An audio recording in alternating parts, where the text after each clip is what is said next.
Donald Trump has had an encouraging day or two on the money front. A New York appeals tribunal reduced the amount the former president must pay on Monday to just $175 million, as he contests the substantial verdict against him in his civil fraud case. Trump has about one more week to try to secure such a bond, but it's unclear if he will be successful. Although this appears far more feasible, he was unable to raise an earlier, far larger sum. That means it's possible that he can avoid having liens put on his buildings, his babies, as he called them. Welcome news in Trump world. Then, on Tuesday, his media startup had a wildly successful stock market debut as a public company. Since Trump owns 60% of Trump Media and Technology, which owns Truth Social, his stake is now worth more than $5 billion, The Washington Post reported. That development gave him a big status boost. Bloomberg put him, for the first time, onto its list of the 500 richest people.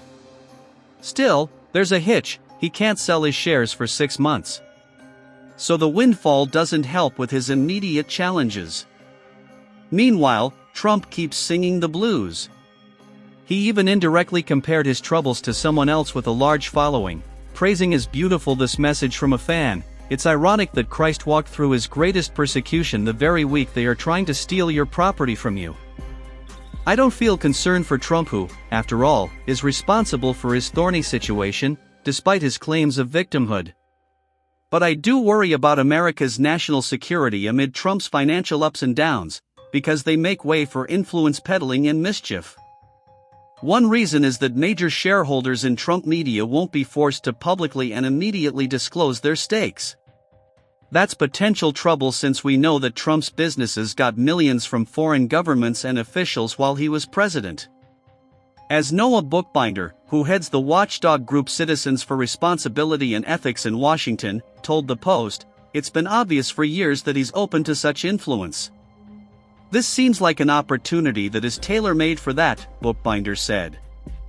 In other words, Trump is, as always, on the make. And his sheer heft of his legal and financial baggage makes that propensity much more dangerous. Trump's situation creates an unprecedented opportunity to buy influence with a leading presidential candidate and a sitting president should he be re-elected, the non-profit organization wrote in an analysis last month.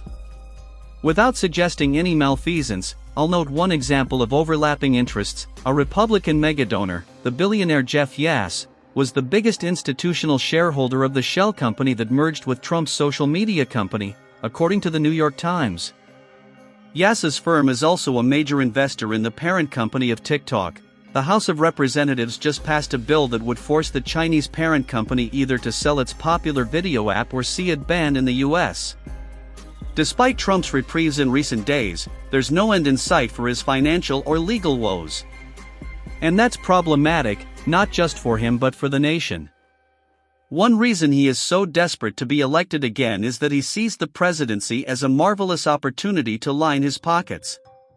Or, if absolutely necessary, to pay his debts, though that's never his first choice. Meanwhile, his chatter gets more unhinged every day. Referring to one all-caps rant that began with crooked Pauls and ended with witch hunt, his former rival Hillary Clinton posed a simple question: does this sound like a man who should have access to nuclear codes again? As the former Secretary of State knows all too well, the answer is clear.